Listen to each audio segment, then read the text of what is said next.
कविता और कहानियाँ हर कोई नहीं लिख पाता। कविता और कहानियाँ सुनाने की भी एक कला होती है और वो कलाकार जो हमें हकीकत और दुनिया की किसी कहानी से रूबरू कराए, वो यूँ ही कहीं नहीं मिलते। आज हमारे साथ हैं एक ऐसे ही बेहतरीन कलाकार जिन्होंने न केवल स्पेल पोएट्री जैसे एक प्लेटफ़ॉर्म को भारत में इंट्रोड्यूस किया, बल्कि हर कवि और कलाकार को हिम्मत दी। तो नमस्कार, मैं अक्षरा गुरबानी चित्कारा यूनिवर्सिटी से न्यूज़ हाउस की एक स्टूडेंट जर्नलिस्ट आप सभी के लिए लाई हूँ एक बहुत ही बेहतरीन आर्टिस्ट को, जिनका नाम है दानियाल और जिनकी कला है कमाल। We welcome you Daniyal. Thank you thank you thank you thank you Akshara. और काफ़ी ज़्यादा आपने अच्छे से ऑनर किया मुझे। और बहुत अच्छा लग रहा है इस इंटरव्यू में आके and I am very excited. Okay. So Daniyal आपने अनेक कविताएँ लिखी हैं, जिनसे ये साफ-साफ ज़ाहिर होता है कि आप खुद को एक हिंदुस्तानी पोएट मानते हैं। और आपका ये हिंदुस्तानी पोएट खुद को मानना, क्या इसके पीछे कोई बैक स्टोरी है या फिर आप कोई मैसेज देना चाहते हैं अपनी ऑडियंस को? मैं यार अपने आप को हिंदुस्तानी स्पोकन वर्ड आर्टिस्ट इसलिए ही बोलता हूँ और उसके एक्चुअली दो रीजंस हैं। पहली बात तो ये है कि लोग कहते हैं मैं हिंदी स्पोकन वर्ड आर्टिस्ट हूँ, इंग्लिश स्पोकन वर्ड आर्टिस्ट हूँ या उर्दू स्पोकन वर्ड आर्टिस्ट हूँ। तो बेसिकली लोग अपने आप को ऐसे डिफाइन करते हैं, लेकिन सीन ये है कि हम हिंदुस्तान के अंदर उर्दू और हिंदी का मिश्रण एक जो है लैंग्वेज वो बोलते हैं। हम लोग हिंदुस्तान में ना कंप्लीटली हिंदी बोलते हैं ना कंप्लीटली उर्दू बोलते हैं, हम दोनों का मिक्सचर बोलते हैं। तो उस लैंग्वेज का नाम है हिंदुस्तानी लैंग्वेज। तो मैं उस लैंग्वेज के अंदर लिखता हूँ जो आम लोग बोलते हैं, आम लोग जैसे कॉन्वर्जेशन करते हैं। तो इसकी वजह से मैंने मतलब अपने बायो में ये लिखा है कि I am Hindustani spoken word artist. और दूसरा ये है कि मतलब मैं अपनी एक आइडेंटिटी को भी बताना चाहता कि मैं एक हिंदुस्तानी पोइट हूँ, मतलब मैं हिंदुस्तान में रहने वाला हूँ और आपके ही बीच का हूँ और आपका ही बेटा हूँ। और हाँ, बस यही एक्चुअली छोटा सा एक पर्पस था इसको ऐसे अपने बायो में डालना। But still this is a very great message कि हिंदुस्तान का अगर मैं बेटा हूँ, तो मैं खुद को हिंदुस्तानी समझता हूँ, किसी धर्म का नहीं समझता। So that this is very hmm. Beautiful thing. तो I praise you for this. And so Daniyal, आपकी कहानी बहुत ही मुश्किल भरी रही है, हमेशा से, पर फिर भी आपने हार नहीं मानी और आप अपने को-फाउंडर के साथ स्पेल पोएट्री का कॉन्सेप्ट लेकर आए इंडिया में। आप अपनी उस कहानी के बारे में हमें ज़रा बताइए? तो एक्चुअली सीन ये था कि मैं बॉम्बे के स्लम से आता हूँ, ठीक है, जो परपटिया कहते हैं उसको नॉर्मल लैंग्वेज के अंदर। और यहाँ पर ना मतलब आर्ट से लोग बहुत ज्यादा एलियनेटेड हैं, लोगों को इतना मालूम नहीं है। रैप की एक बहुत बड़ी एक बहुत अच्छी वेव फैली थी, लेकिन वो भी कहीं ना कहीं दब गई। मेरे मेरे जो एरिया है वहां पर तो रैप की भी इतनी खास वेव नहीं पहुंच पाई। और लेकिन मुझ तक वो वेव जरूर पहुंच गई थी और मैंने मतलब रैप संगीत सुनना बहुत पहले से शुरू किया है। और जितने टाइम पहले से मैंने लिखना शुरू नहीं किया, उससे पहले मैंने सुनना शुरू किया रैप संगीत। और रैप संगीत से मतलब बहुत ज्यादा शौक था लिखने का एक दिन। और पहले रैप संगीत लिखना शुरू किया, फिर उसके अंदर थोड़ी प्रॉब्लम्स आ गई कुछ 2013 2014 के टाइम पे। तो फिर वो कभी कंटिन्यू नहीं किया, घर में से परमिशन नहीं मिली उसको कंटिन्यू करने की। फिर वापस से मतलब थोड़ा कोर्स वोर्स वगैरह लिखता था। फिर 2015 में फिर से पोइट्री, पहली बार मतलब पोइट्री करना शुरू किया, प्योर पोइट्री। तो मतलब बहुत मतलब फिर पता नहीं था कि क्या होता है बॉम्बे के अंदर, कहाँ जाके ये सब सुनाते हैं। फिर मतलब इंस्टाग्राम पे मैंने दोस्त बनाए थे कुछ, और उनके जरिए पता चला कि ओपन माइक्स नाम की एक चीज होती है, यहाँ पर आप लोग जाके माइक के सामने खड़े होकर परफॉर्म कर सकते हो और जो भी आपने पोम पोम लिखी है, कहानी कोई लिखी है, तो वो आप लोगों को सुना सकते हो। तो जब शुरू किया तो पता चला कि उसके पैसे होते हैं, मतलब ऐसे नहीं आपको जाना पड़ता है, आपको एक फीस देनी पड़ती है किसी भी ओपन माइक में जाने की। तो अब सीन ये था कि यार घर पे तो वैसे ही मतलब अलाउड नहीं था कुछ भी, और इतने पैसे मिलते ही नहीं थे क्योंकि मैं थोड़ी वीक फाइनेंशियल बैकग्राउंड से आता हूँ। तो मतलब पता नहीं था कि कहाँ से पैसे लाऊं, क्योंकि मन बहुत था, मतलब बदन के अंदर बोलते ना आग बहुत थी कि जाके परफॉर्म करूंगा परफॉर्म करूंगा, लेकिन पैसे ही नहीं थे। फिर कभी दोस्तों से बोरो कर लिए, फिर कभी दोस्तों ने गिफ्ट कर दिया। ऐसे ही होता रहता। फिर एक दिन क्या हुआ कि किसी ओपन माइक में जाने का बहुत मन था, और 150 रुपये उसकी फीस थी, लेकिन 150 रुपये मेरे पास थे ही नहीं। तो उस रात सोच लिया था कि भाई यार, अब सब छोड़ो यार, अब कैसे भी करके ना एक ऐसा प्लेटफॉर्म बनाएंगे जहाँ पर हम लोग आर्टिस्ट को हम लोग ओपन माइक्स करेंगे और आर्टिस्ट को बोलेंगे कि आप पैसे मत दो, क्योंकि ऑल ओवर बॉम्बे वही चल रहा था। और हमने बोला कि नहीं, हम नहीं लेंगे पैसे किसी से। और वो मतलब उस वक्त एक बहुत बड़ी बात थी, क्योंकि लाइक प्लेटफॉर्म्स भी कैसे सस्टेन कर रहे हैं, मतलब कहाँ से लाए प्लेटफॉर्म को चलाने का पैसा, कोई आइडिया नहीं था। क्योंकि उस टाइम पे यूट्यूब वीडियो कुछ भी नहीं था जब हम लोग ने शुरू किया था मेन। और इतना मतलब ट्रेंड नहीं था यूट्यूब पे पोइट्री, अभी तो बहुत ट्रेंड हो गया, पहले नहीं था। और ना ब्रांड डील्स आती थी, कुछ भी नहीं होता था बेसिकली पोइट्री के नाम पे, लेकिन सिर्फ जो भी थे ऑफलाइन इवेंट्स थे। तो फिर हमने बोला कि हम ऐसा करेंगे, जो ऑडियंस आएगी उनसे पैसा लेंगे। मतलब कि कभी कभी क्या हो रहा था ओपन माइक्स के अंदर ना, सिर्फ पोएट्स आ रहे थे और पोएट्स पोएट्स को सुना के घर पे चले जा रहे थे। और दैट डजंट मेक सेंस, मतलब जनता तक भी बात पहुंचना चाहिए। तो हमने ऐसा कहा, हमारे जो भी आने वाले थे, हमने कहा कि आप अपने किसी दोस्त भाई बंधु जिसको भी लेकर आना है लेकर आओ। और हाँ, आप हम उससे पैसे लेंगे, आपसे पैसे नहीं लेंगे। और कंपलसरी था भी नहीं, मतलब ऐसा भी नहीं था कि उनको लेकर आना कंपलसरी था और उनसे फिर हम पैसे लेते। कोई कंपलसरी नहीं था। और बेसिकली हमने उनसे रिक्वेस्ट करी थी कि प्लीज आप ज्यादा सारे लोगों को लेकर आओगे तो अच्छा होगा, और हम क्या उनसे पैसे ले लेंगे, आपसे पैसे नहीं लेंगे। तो आप वो लोग लेकर आए लोगों को, नॉर्मल मतलब जो कविताएं नहीं लिखते हैं वो ऑडियंस को लेकर आए और उन्होंने पैसे देना शुरू करे। बेसिकली ऐसे करके स्पिल पोइट्री शुरू हुआ था। फिर हमने ऐसे 5-6 ओपन माइक्स किए, बहुत प्यार मिला बॉम्बे के अंदर, क्योंकि पहला प्लेटफॉर्म था जो लाइक ऐसे पैसे नहीं लेता था किसी से ओपन माइक में परफॉर्म करने के। तो फिर आगे जाके मतलब लगा कि यार चलो कोई यूट्यूब भी एक बार ट्राई कर लेते हैं। फिर यूट्यूब ट्राई कर लिया। यूट्यूब पर लोगों ने अचानक इतना प्यार दे दिया पहली वीडियो से ही। तो ऐसे ऐसे करके जर्नी बढ़ी, और आज यहाँ पर बैठे हैं हम लोग, जब लाइक 1 मिलियन सब्सक्राइबर्स हैं हमारे। और बेसिकली नेक नियत से शुरू किया था, तो ऊपर वाले ने भी मतलब सही जगह पर पहुंचाया मेरे हिसाब से। मुझे लगता है यही एक राज है। बहुत ही आपकी स्ट्रगल भरी कहानी रही है, लेकिन फिर भी इतना सब कुछ कर जाना, और आपने जिस तरह से बताया कि आपने जो अपना इरादा रखा था वो बहुत ही नेक रखा था कि हाँ, हम आर्टिस्ट को, जो मैंने सफ़र किया पर्टिकुलरली, जैसा कि मतलब आपने बताया कि आपने जो सफ़र किया कि हाँ, एक आर्टिस्ट होके आपको परफॉर्म करने के लिए मनी पे करनी पड़ रही थी, तो आपने जो ये इनिशिएटिव स्टार्ट किया, दैट इज़ रियली वंडरफुल। सो दानियाल, शुक्रिया। आजकल यंगस्टर्स जल्दी ही हार मान जाते हैं और खुद पे विश्वास करना छोड़ देते हैं। तो इस बारे में आप क्या कहेंगे? हम्म। यार मैं ना, बहुत सारे लोग बेसिकली यही कहेंगे, मतलब कहते हैं ज्यादातर जो मोटिवेशनल स्पीकर्स होते हैं आजकल के, वो लोग कहते हैं नहीं, हार मत मानो, हार मत मानो, हार मत मानो, और खुद पे विश्वास करो। बात इतनी सी है ना कि यार हमें इंसान के ऊपर प्रेशर नहीं डालना चाहिए हार मानने का। आ- आसपास लोग होना चाहिए सपोर्ट करने के लिए। मैंने ये एक सीखा है अपनी जर्नी के अंदर, कि हम लोग ओनस, जो आदमी हार रहा है, मेंटली उसकी मेंटल हेल्थ को बिल्कुल इग्नोर कर दिया है हमने। क्योंकि जब आदमी हारता है तो उसकी मेंटल हेल्थ बहुत खराब हो जाती है, मतलब। और उसको सिर्फ उसके साथ वर्ड्स, आपके वर्ड्स कोई किसी काम नहीं आएंगे भाई। कि हाँ, हार रहा है क्या, ठीक है, हार मत मान, उससे कुछ फर्क नहीं पड़ेगा। आप उसका साथ दो, आप बोलो कि क्या हो रहा है, चलो मैं तेरा साथ दूंगा, तेरे को कोई काम करने का, मैं तेरे साथ वो काम करवाता हूँ। हमें वैसे सपोर्ट की जरूरत है।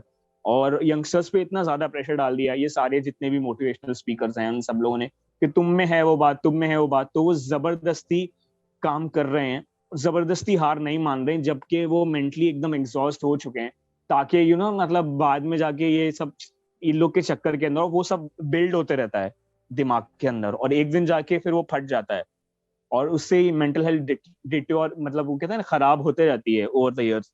तो मैं तो उस चीज के अंदर बिलीव नहीं करता कि यार हम, मतलब हमें तो बिल्कुल कोशिश करनी चाहिए, अपनी अपने से उम्मीद रखना चाहिए।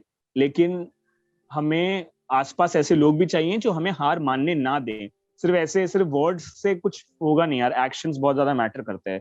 तो मुझे लगता है इस वक्त यूथ को सबसे ज्यादा है सपोर्ट की जरूरत है, एल्डर्स की और दूसरे यूथ्स की, मतलब समझ रहे हो।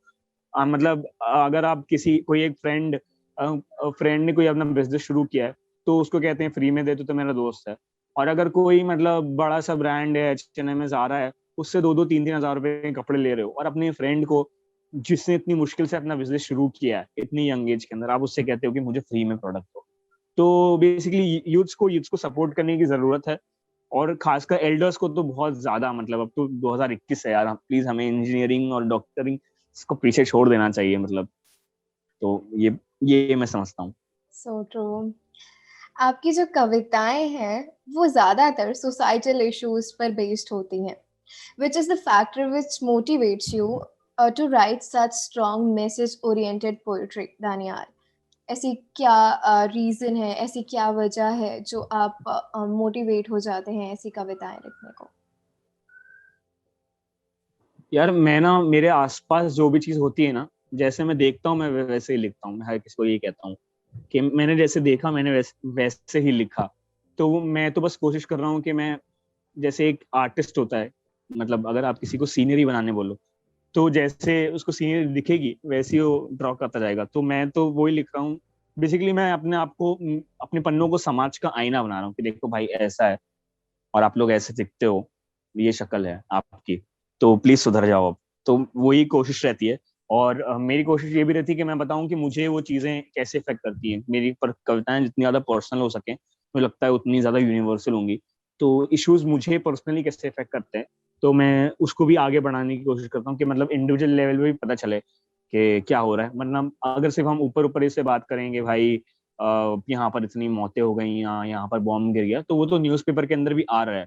तो मैं उसको कविता में डाल के क्या करूँ, मुझे कैसे इफेक्ट हो रहा है एज एन आर्टिस्ट, मुझे क्या फील हो रहा है उसको देखकर, and how do I feel as a human. और मैं चाहता हूँ कि मैं बेसिकली, ऐसा नहीं है कि मैं सिर्फ सोसाइटी को बोलूँ कि भाई तुम लोग जाओ, तुम लोग का फैलाया हुआ रायता है। मैं चाहता हूँ कि मैं अपने आप में भी रिफ्लेक्ट करूँ और देखूँ, क्योंकि मैं भी सोसाइटी का एक हिस्सा हूँ, और वो बहुत इंपॉर्टेंट है। तो मतलब मैं सिर्फ सोसाइटी पे सारा ब्लेम नहीं डाल सकता, मैं भी सोसाइटी का हिस्सा हूँ, तो मुझे भी कुछ करना पड़ेगा। तो यही कोशिश है बेसिकली अपनी कविताओं के जरिए करने की। Okay. So you were a panelist in Jashn-e-Ekta 2019, जहां आप काफी हम्म। पॉपुलर पोएट्स और स्टोरी टेलर्स के साथ प्रेजेंट थे। तो आप उस बारे में बताइए कि हम्म। आपको एक स्लम से उठकर उधर तक, उस लेवल तक पहुंचने के बाद कैसा महसूस हुआ, आपने क्या फील किया उस वक्त? यार मुझे तो पहले यकीन नहीं आया था, क्योंकि जब हम लोग स्टेज पे गए थे, बेसिकली सीन ये हुआ था कि हमारे जाने से पहले ही वो जो सेगमेंट था, क्योंकि पहली बार जश्न एकता पे स्पोकन वर्ड आर्टिस्ट आए थे, ठीक है। तो ऑनलाइन बहुत ज्यादा हेट मिल गया था। जश्न एकता को बहुत सारे लोगों ने मतलब कमेंट्स में बहुत गंदी गंदी गालियां दी मुझे, मतलब एकदम स्ट्रेंजर्स गालियां बक रहे थे। और भी जो भी पोएट्स थे पैनल पे, उनको भी मतलब गालियां पड़ी थी। जश्न एकता को मतलब बहुत कॉल आउट कर रहे थे लोग ऑनलाइन। लेकिन जश्न एकता ने अपना फैसला नहीं बदला, और जश्न एकता को लगा कि भाई इन्हें भी अपनी बात रखने की मतलब पूरा हक है, स्पोकन वर्ड आर्टिस्ट को भी, क्योंकि जश्न एकता इज अ ट्रेडिशनल, देखा जाए ट्रेडिशनल पोइट्री को वो लोग प्रमोट करते हैं। तो वहां पर एक स्पोकन वर्ड आर्ट का पैनल बैठे, तो वो बहुत बड़ी बात थी, और पहली बार हो रहा था वो जश्न एकता में। तो बहुत हेट मिला था, तो हम लोग को डर लग रहा था कि शायद मतलब इतना हेट मिला ही है तो कोई होगा ही नहीं। लेकिन जैसे हम लोग स्टेज पे खड़े तो पहुंचे, तो वहां पर हमारे सामने 3,000 लोग थे, और वो बहुत बड़ी बात थी। मतलब और मतलब मैं पैनल संभाल रहा था, तो मेरे लिए तो लाइक क्राउड कंट्रोल भी मुझे ही करना था, और आर्टिस्ट कंट्रोल भी मुझे ही करना था। तो एक बहुत बड़ी जिम्मेदारी थी, और मुझे ही लग रहा था कि मैं वो जिम्मेदारी को उठा पाऊंगा। लेकिन मैं स्टेज पे गया, लोगों ने इतना ज्यादा मेरे को प्यार दे दिया ऑडियंस ने, कि बहुत आसानी से सब कुछ हो गया। और मतलब बहुत ज्यादा मेमोरेबल एक्सपीरियंस था यार वो मेरे लिए, क्योंकि मतलब, और खासकर मैंने वहां पर भी अपनी जनता को सब बताया कि मैं आपके बीच से ही आता हूँ यार, मैं मतलब कोई एलिट नहीं हूँ कुछ, मतलब आपके ऐसा ही बैकग्राउंड है मेरा। और तो इसकी वजह से मैं लोगों से कनेक्ट भी कर पाया बहुत अच्छे से, और लोगों ने बहुत बहुत प्यार दिया दिल्ली के अंदर। तो काफी अच्छा लगा मुझे, वो मेरा मतलब जिंदगी के सबसे अच्छे दिनों में से एक था, ये कह सकता हूँ। Wow, excellent. वैसे ऐसे ही स्पिल पोइट्री ने जब 1 मिलियन सब्सक्राइबर्स क्रॉस किए थे, तब आपको कैसा लगा था, और आपको क्या लगा था कि लोग इतना ज़्यादा प्यार देंगे इस प्लेटफॉर्म को और ये इंस्टाग्राम का एक वेरीफाइड पेज बन जाएगा? नहीं यार, कभी सोचा नहीं था, और अभी भी मतलब सपना ही लगता है। लेकिन मेरा गोल यही है कि भाई मैं सपने देखते जाऊं और लोग साथ में पूरे करते जाएं। और बस एक जो चीज मैं हमेशा अपने कोर में रखना चाहता हूँ, वो ये है कि जो नियत है वो नेक रखूं, क्योंकि अगर नियत नेक होगी ना तो सब कुछ ऊपर वाला और जनता मिलके ठीक करवाई देगा। इसलिए मैं मतलब मुझे फिर अब 1 मिलियन हो गया ना, तो मुझे लगता है यार ये 1 मिलियन तो बहुत कम है। तो अभी मेरा टारगेट मतलब हमारा टारगेट 10 मिलियन है कम से कम, मेरा और फोरम का। तो कोशिश ये है कि ज्यादा से ज्यादा लोगों तक पहुंचे और ज्यादा से ज्यादा लोग मतलब पोएट्स को हम प्लेटफॉर्म दे सकें, ताकि वो अपनी आवाज लोग जनता तक पहुंचा सके। तो बेसिकली यही पूरा पॉइंट है हमारा। तो देखते हैं, आप लोग सपोर्ट करते रहोगे तो इंशाल्लाह एक दिन बहुत 10 मिलियन भी हो जाएंगे। डेफ़िनेटली हो जाएँगे जब आपने इतनी साफ़ नीयत रखी है, पाक नीयत रखी है और सारे स्पोकन वर्ड आर्टिस्ट इतनी मेहनत से इतनी सुंदर-सुंदर पोएट्रीज़ लिखते हैं, स्टोरी टेलिंग करते हैं। तो इंशाअल्लाह ऐसा ज़रूर होगा। काफ़ी सारी ऐसी एक्टिविटीज़ हैं जो आप अपने प्लेटफ़ॉर्म पर कराते रहते हैं जिससे कि ये जो कला है और जो कलाकार हैं, वो दोनों अपलिफ्ट हों। तो आपको क्या लगता है कि आर्टिस्ट हम्म। को अपलिफ्ट करना कितना ज़रूरी है इस वक़्त में, जहाँ लॉकडाउन ने सबके मन में स्ट्रेस और टेंशन पैदा कर रखी है? यार एक मैंने बहुत जब पहला लॉकडाउन हुआ था तब ना और अभी भी एक्चुअली दोनों ही लॉकडाउन के अंदर आर्टिस्ट के मतलब मैंने कोई न्यूज़पेपर था एक, मेरे ख्याल से मेरे को मालूम नहीं न्यूज़पेपर कौन कौन सा था, उसके अंदर लिखा था कि नॉन एसेंशियल एक्टिविस्ट मतलब नॉन एसेंशियल काम जो है वो आर्टिस्ट का है। ऐसा कुछ लिखा था आर्टिस्ट के बारे में कि ये नॉन एसेंशियल एंटरटेनमेंट है, वो नॉन एसेंशियल है।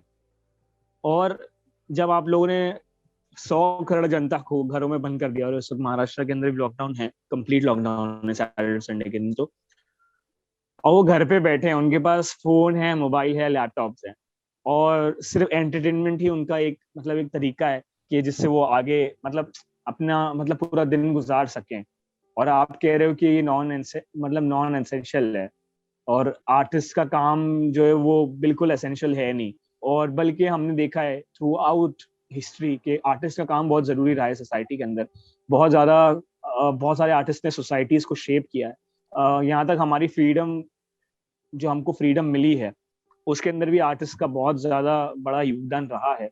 और फिर जो पहला इमरजेंसी आया था इंडिया के अंदर, तभी भी आर्टिस्ट का बहुत ज्यादा योगदान था कि उन्होंने रेवोल्यूशनरी पोइट्रीज लिखी है।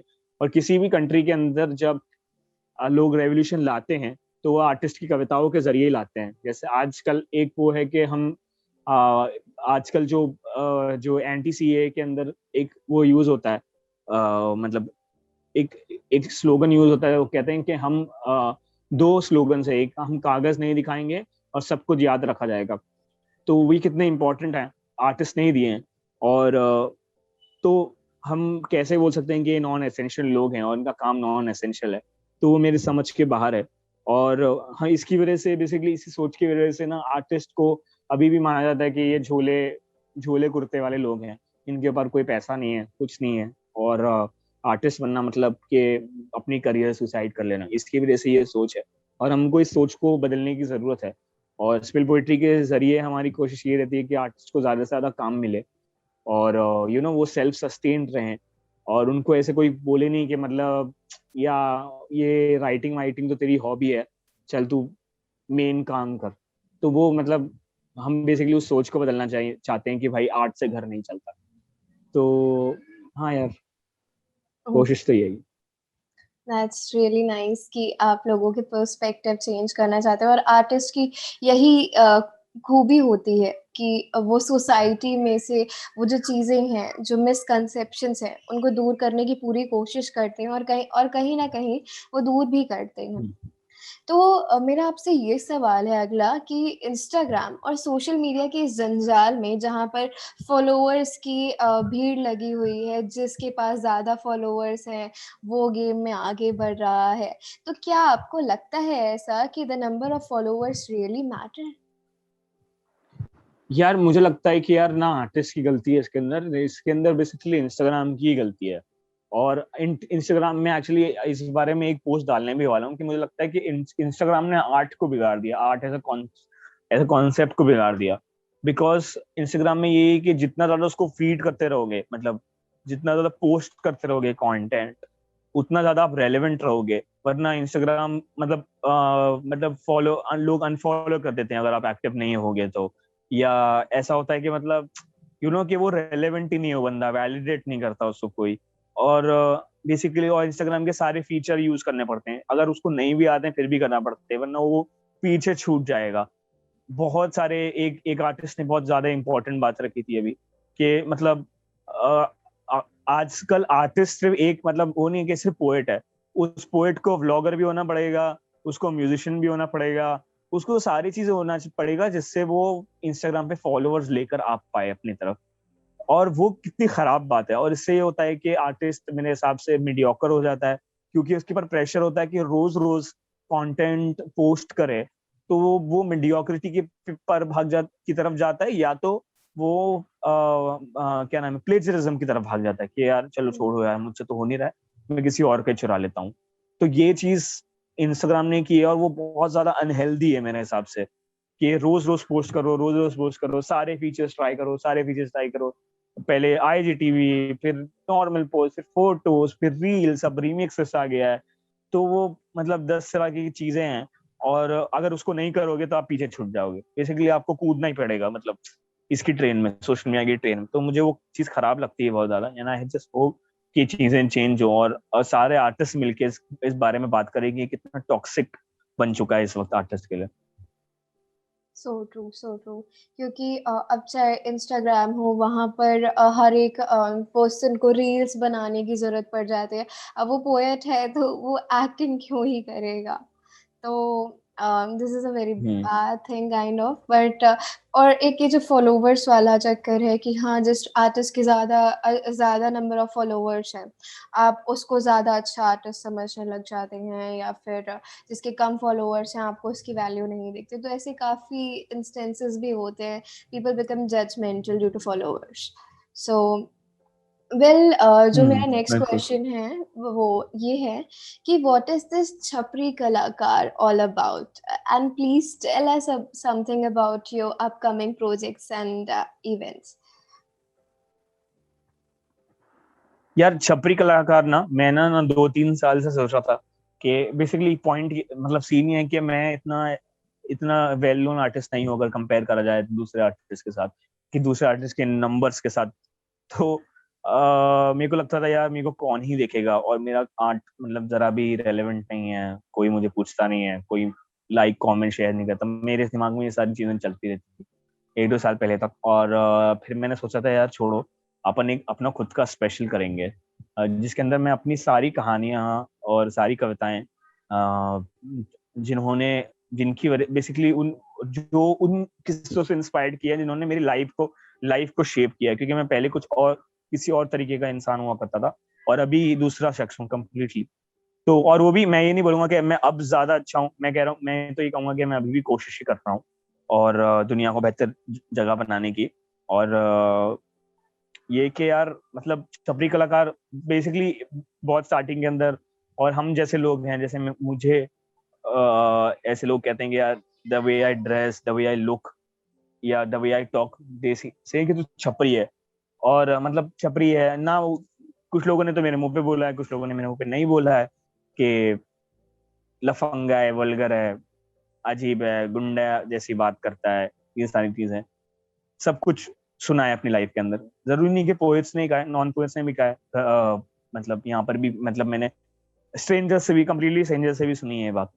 और छपरी का मतलब ये होता है कि यार जो इंसान स्लम्स के अंदर रहे, लेकिन उसको एज अ क्लासिस्ट टर्म की तरह यूज किया जाता है आजकल के, किसी को नीचा दिखाने के लिए। समझ लो कि टिकटॉक स्टार्स हैं, उनको लोग जबरदस्ती बोलते हैं छपरी हैं, तो उसको एज अ इंसल्ट यूज करा जा रहा है। लेकिन छपरी तो सिंपली मीन्स कि someone who lives in a slum, but उसको गिरा के उसको ऐसे दिया जा रहा है कि जैसे वो गाली है। तो मैंने कहा ठीक है, आप हमें इसको गाली समझ के दे रहे हो, तो हम इस गाली को एक्सेप्ट करेंगे, और हम आएंगे, आपको बताएंगे कि देखो मैं एक छपरी कलाकार हूँ। आप कह लो ऐसा, आप मुझे नीचे गिराने के लिए ये वर्ड यूज करते हो, मैं अपने आप को ऊपर उठाने के लिए एक वर्ड यूज करूंगा, और बोलूंगा आपके लिए तो गंदी बात होगी छपरे में रहने के लिए, हमारे लिए बहुत उसकी बात है। ठीक है ना? तो और मैं आपको बताऊंगा कि आर्ट क्या होता है, मतलब मेरे लिए आर्ट क्या होता है, और फिर आपको समझ में आएगा शायद। और बस बदला नहीं लेना है किसी से, बस ये है कि लोगों को समझाने की कोशिश करना है थ्रू थ्रू माय आर्ट, कि मैं कैसे पला बड़ा और क्या क्या देखा लाइफ के अंदर, और क्या क्या चीजों ने मुझे शेप किया है। तो उसके जरिए लोगों को कुछ सब बातें समझानी है, बस आर्ट के बारे में, सोसाइटी के बारे में, अपने बारे में तो बहुत ज्यादा। तो वही छपरी कलाकार है। पहला शो कर लिया मैंने अभी बहुत रिसेंटली 20 मार्च को, और अभी सेकंड शो मैं शायद मई में करूंगा, या तो दिल्ली में करूंगा या तो बॉम्बे में करूंगा। छपरी कलाकार का सीन ये है कि there are no tickets to the show. मतलब मैं बहुत सारे, जैसे मैंने आपको स्टार्टिंग में भी बताया था कि मैं बहुत सारे शोज में इसलिए नहीं जा पाया क्योंकि मेरे पास पैसे नहीं थे। उसके बाद भी और अब तक भी ये होता है कि बहुत सारे ऐसे गिग्स होते हैं कि मेरा जाने का मन बहुत होता है, लेकिन 500, 1000, 1500 ऐसे टिकट्स की वैल्यू होती है। तो मैंने सोचा था, और वो मेरे फेवरेट आर्टिस्ट रहे हैं कुछ कुछ उनमें से।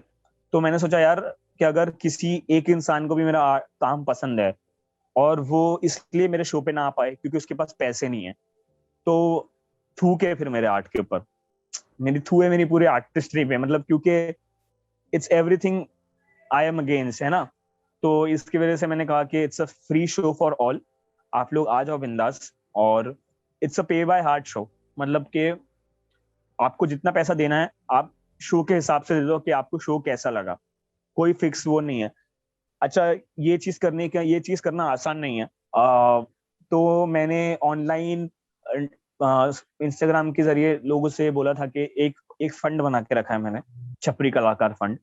तो वो जो पैसा यूज करूंगा मैं, वो रेंटल्स के लिए यूज करूंगा अपने शो, क्योंकि लोग क्या करते हैं, टिकट्स के जरिए रेंटल्स भर लेते हैं। मतलब जो जिस जगह जिस वेन्यू पे वो कर रहे हैं, फोटोग्राफर्स को देना पड़ता है, गिटारिस्ट को, बेसिकली बहुत सारे वो होते हैं, कॉस्ट होते हैं एक शो को लेकर, है ना, एक इवेंट ऑर्गेनाइज करने में।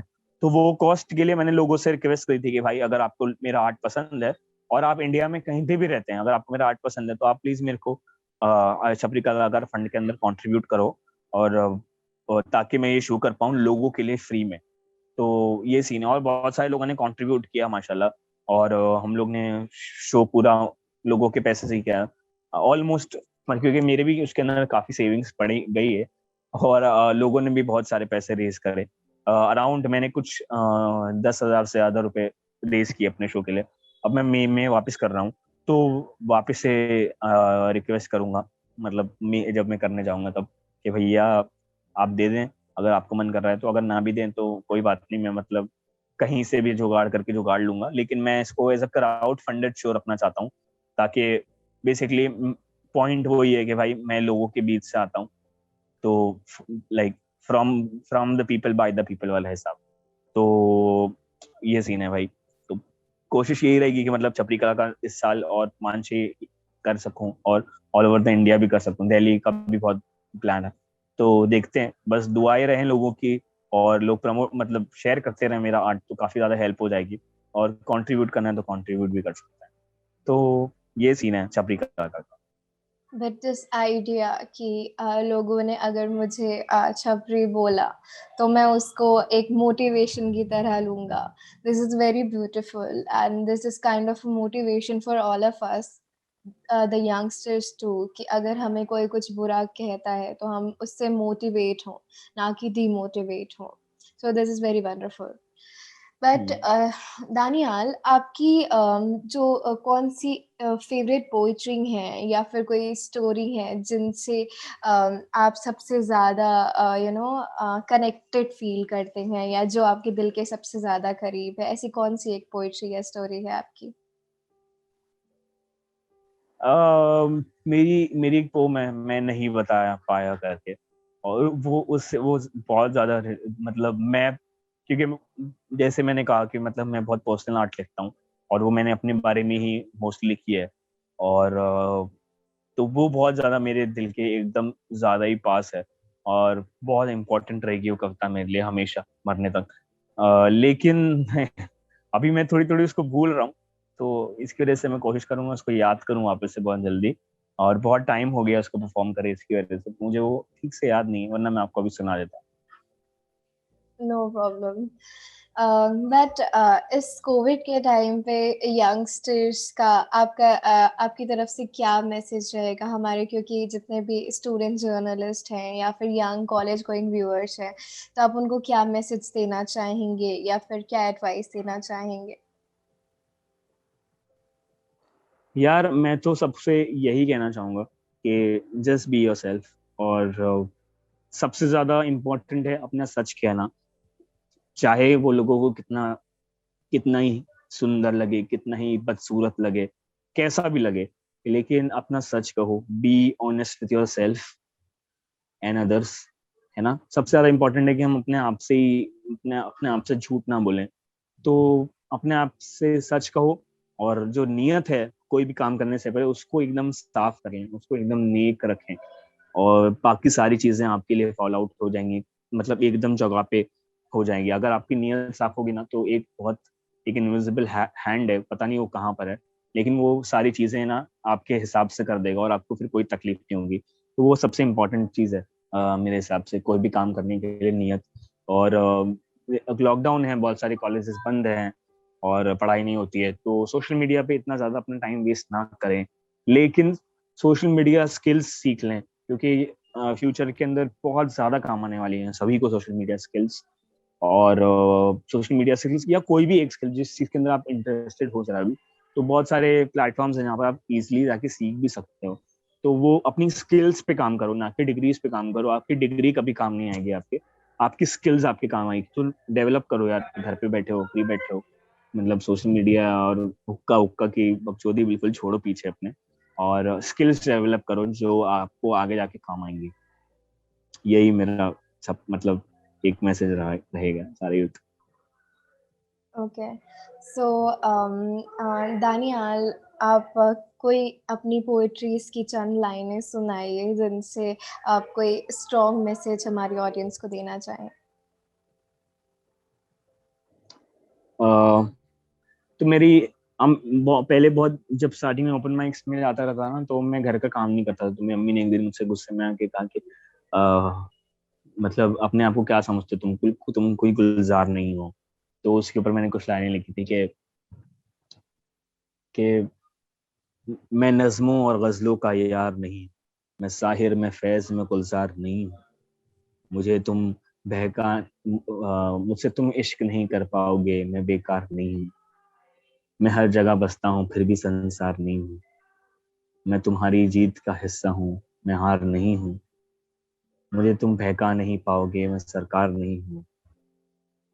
और एंड में ये है कि मैं किसी का प्यार नहीं हूँ। मैं अपनी भी कहानी में मैं अपनी ही भी कहानी में कोई किरदार नहीं हूँ। तो ये मेरी फेवरेट पोम में से भी एक है। और इसका प्रॉपर वर्जन अगर आप पब्लिश करना है तो मैं आपको दे दूंगा। लेकिन अभी मुझे अपनी सारी कविताएं भूल रहा हूँ, क्योंकि आजकल काम ज्यादा हो रहा है, तो और परफॉर्मेंस कम हो रही है। तो और लास्ट भी मैंने कल से 28 को ही किया है परफॉर्म तो याद नहीं रह रहा, लेकिन कोशिश दैट करते वाज हैं, सो अपन कोशिश करते ब्यूटीफुल। रहेंगे। और शुक्रिया शुक्रिया। काफी सुंदर तरह से आपने अपनी इस जो सिचुएशन थी जिसमें आपकी मदर ने ये बोला कि हाँ गुलजार नहीं है, उस पे कविता आपने लिख दी और इतनी ब्यूटीफुली उसको अपनी ऑडियंस के सामने प्रेजेंट भी की, और यूट्यूब पे इसको काफी ज्यादा प्रेजिंग भी मिली। तो काफी व्यूअर्स थे इसके, and this is so wonderful. आपसे बात करके बहुत अच्छा लगा, आपके बारे में जान के भी बहुत अच्छा लगा। Thank you so much Daniyal for being with us. Thank you so much. Thank you यार, बहुत अच्छा लगा ये इंटरव्यू देके। और खुश रहें आप भी, आज़ाद रहें। और अगर आप लिखती हैं तो लिखते रहिए, जो भी आपको करना पसंद है आप करती रहें। और आई होप आपको उसके अंदर कामयाबी मिले, और आपकी पब्लिशिंग को भी सबको बहुत ज़्यादा कामयाबी मिले, ये दुआ रहेगी। Thank you.